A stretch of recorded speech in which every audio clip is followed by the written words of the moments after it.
So who are we? Just a little quick thing. A lot of people, when they think about Samsung, you think about TVs, you think about phones, you think about all those cool things. We're the largest maker of memory in the world.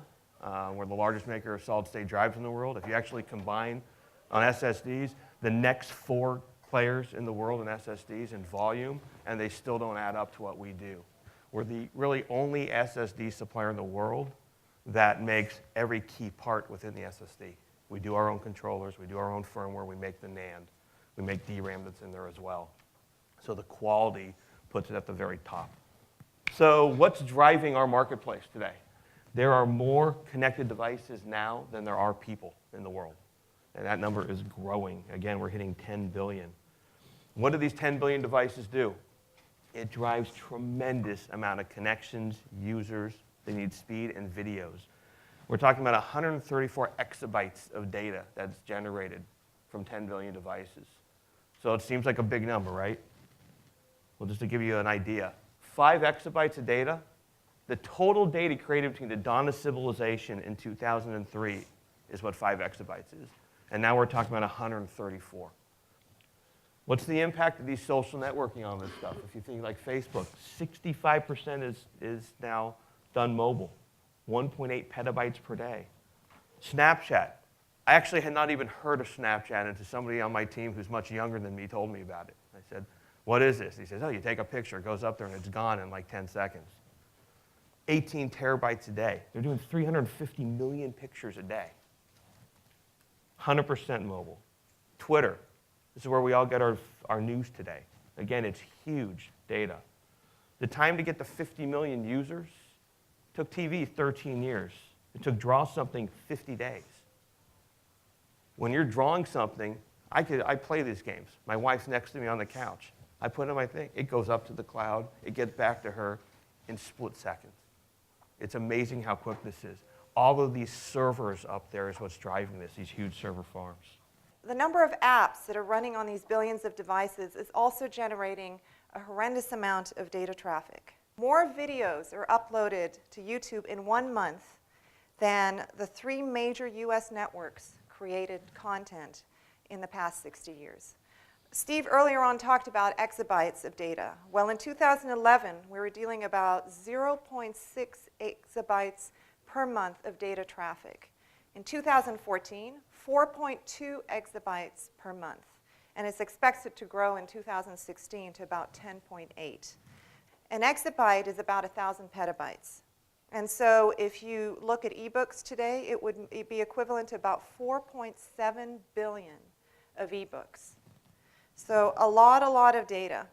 So not only the infrastructure has to be able to support and store that amount of data, but it also has another issue. That storage comes with a price. And one of the prices is that A, you're going to need a proliferation of data centers. It's continuing to grow. And the second thing is that these data centers consume a lot of power. One data center alone consumes more power than a medium-sized town. In fact, if you put them all together, it is averaged at about over 2% of US electricity is going into these data centers. And with that number growing, there's also other considerations such as carbon footprint. So a lot of you being in the IT space are familiar with the key concerns that you have, whether it's managing the data, the performance, this cooling, the availability, the transformation in technology, and the efficiency and the space. Actually, you can consolidate all these matters in 4 key metrics: power, space, budget, and performance. So for power, you obviously want to operate with an optimal power line and minimize your power consumption. Space, it's about also consolidation, being able to scale up and increase your efficiency. Budget, it's also about maximizing your profits, which means also being more sensitive also in terms of the costs and the investments that you're doing. And performance, it's also about accessing more users and increasing the efficiency. What is the impact of memory on these 4 parameters? Memory is at the heart of a lot of your computing devices. And there's been an evolution. We've gone from the PC era to the mobile era. And the next era is pretty much about big data, cloud, and all this data that's going to be consolidated and utilized. Well, as there has been a paradigm shift in terms of our usage models, we're also seeing a change in terms of the portfolio that has to address these changes. So from PC memory, we're going to a more diversified portfolio that includes flash technology as well as more dedicated memory solutions for the enterprise. Virtualization, you're probably all familiar with it. Well, one of the immediate impacts that memory has on virtualization is actually you need more memory. And so what this means is that we have to be able to create technology that is denser, higher density modules, more efficient, faster, and lower power. So how are we addressing lower power? We're basically addressing it by providing the most advanced technology. Today we call it the 20 nanometer class process technology. What that enables is within a very short period of time. In fact, if you benchmark it with what you may today have in servers that you purchased about 2 years ago, is there's about 52% saving when you compare the DDR3s that may be in your systems 2 years ago with what is available today. The implications of modifying that technology in your system is about a 15 to 20% power savings from a system level. And looking and choosing the right memory and the most power efficient solution is going to make a difference. So when it comes to the compute, you got CPU, DRAM, and in the past, the hard drive. But if you look over time, obviously the CPU's been cranking out incredible speeds, as is DRAM. The hard drive's been pretty much a flat line. It went from about 5,400 to 15,000 RPMs, but it really didn't improve your I/O performance very much at all. It just drew a lot more power. Solid-state drives kind of gets in the way of that, or replaces that. If you look at our SM843T, this drive is an enterprise class MLC drive. It gets 90,000 I/O. It takes about 900 hard drives to get the same type of performance. And what about the durability of these things? I was going to call the HD the Humpty Dumpty drive, because when it crashes, there's nothing you can do. These things crash unexpectedly. They're not robust. Solid-state drives are much more robust. It also has predictability to it. You could actually look at what's going on with the solid-state drive almost like it's a gas gauge and say, okay, I need to check my maintenance. And there's smart commands that you guys could do. You could look at these, literally a gas gauge, and say, okay, because there's a finite amount of writes you're going to have to do. You'll know when you're getting to the end of that life of your drive, and then you could do maintenance that way. It's a lot less expensive to do maintenance when you're doing it on a schedule than it is when, oops, I need to go do it right now. Simplest way people are using it today, they're just replacing their hard drives. Using it as a boot driver for some of their storage, just replacing it, get rid of it. You see tremendous benefits. Other ways is caching appliances. Okay, you still have your back-end storage that's very massive that's using hard drives. But you put in between, say it's in a typical SAN or maybe inside the server, you're putting in a caching appliance of SSDs, whether it's a separate appliance or within the server itself. You could do a tiered storage. This is where you're using software. You're putting hot data on the solid-state drive, cold data on the hard drives. So Dell's another great partner for this. They have great software solutions that could help you do this. If you're not doing this today, you gain tremendous benefits. And lastly is these all-flash storage arrays. This is becoming very popular. Another one of our partners, who's also a big partner of Dell, is SolidFire. They do this, and Dell's partnered with them. It's 100% solid-state drive flash arrays. This is a storage system that, in a sense, sells for cheaper than you could buy a hard drive-based system. They use things like deduplication and such and compression to pull that off. So we showed you earlier on a type of TCO that you could do by simply swapping the memory and utilizing a more optimal solution. Here it's a different way of looking at the problem. We're looking at data centers that are supporting about 50,000 users. One solution has about a 1.8 gigahertz CPU, 64 gigabytes of DRAM, 1,200 gigabytes of hard disk drive. In average, that's about 13 servers or 3,970 users per server. One way of addressing it, if you're looking at supporting a larger amount of users, is you scale up with a CPU. That's what we've been used to doing, higher performance CPUs, maintaining the memory, maintaining the hard disk drive. But a more efficient approach of doing it is actually that you could today leverage the CPUs that you have, but optimize the memory and storage content. And here, what we're doing is comparing a 128 gigabyte DRAM server scenario with also a 960 gigabyte SSD.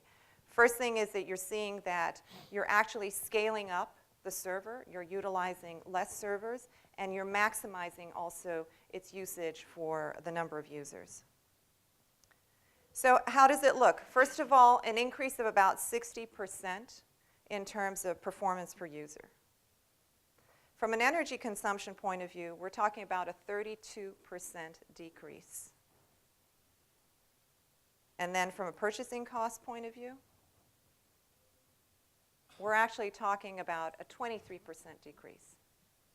So the main message that you get here is basically if you're looking at optimizing your systems by utilizing the most energy efficient DRAM, but also the latest storage technology, not only you're saving cost, even though it's new technology, you're actually increasing your overall performance by 60%, and you're decreasing your energy consumption.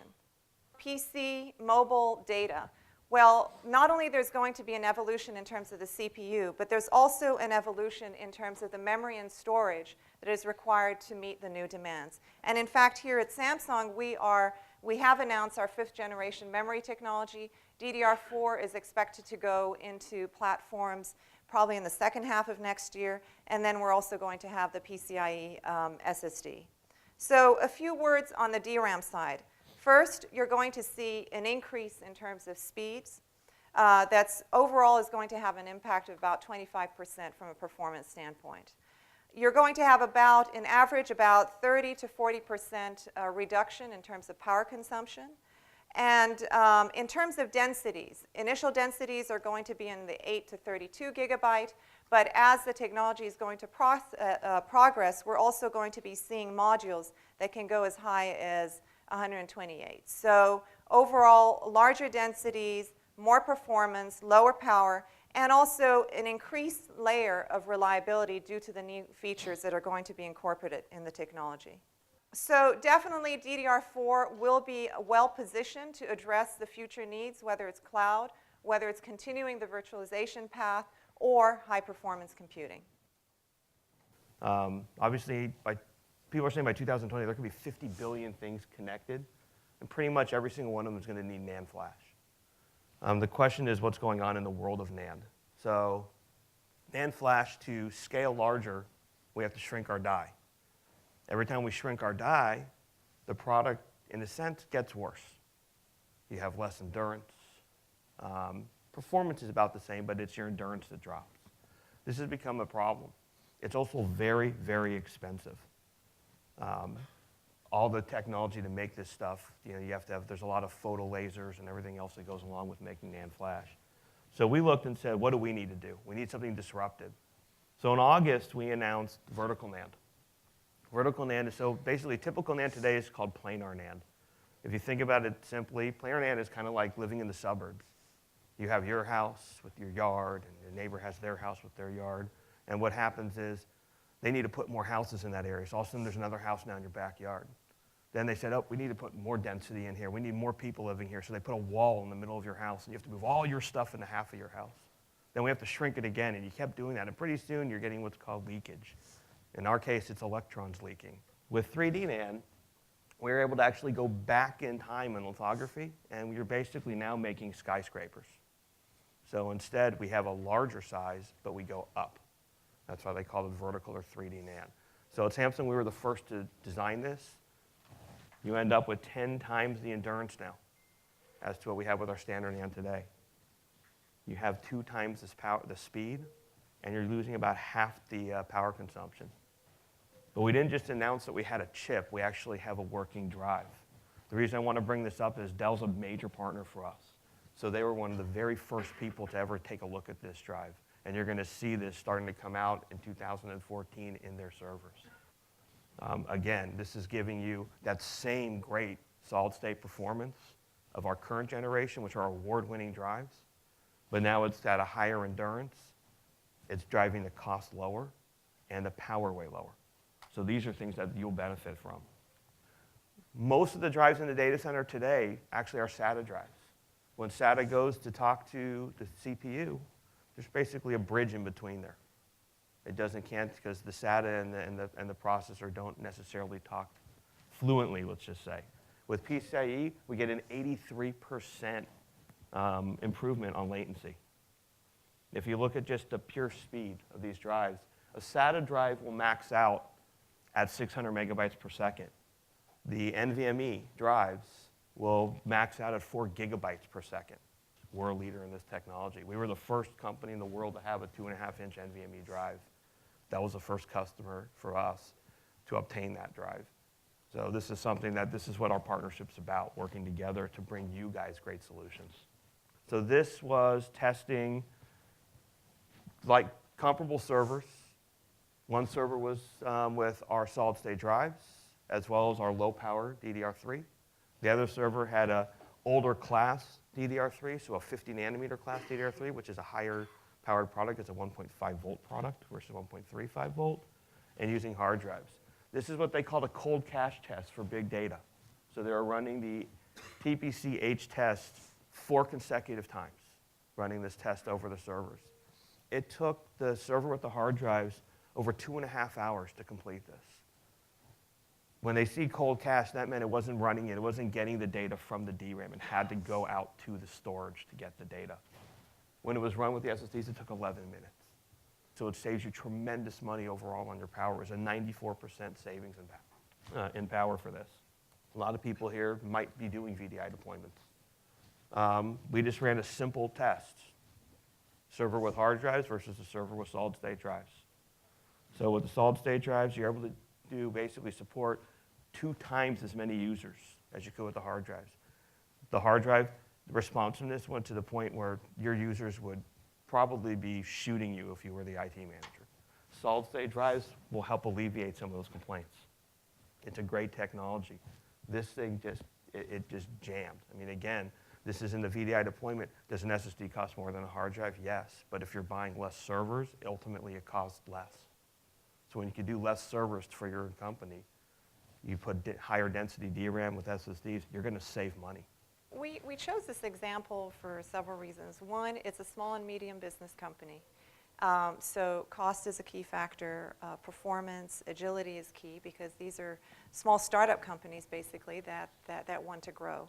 So the CEO actually needed about 1,000 servers, and one of the things that he did is he systematically used the low-power DRAMs, and wherever it was applicable, leverage the solid-state drives. And you can actually see significant improvements and save cost and increase your overall performance. So a voice of a customer speaks for itself. The CEO has basically decided to leverage this technology for most of their future platforms, and it's also a key example of how new solutions really address the needs of today.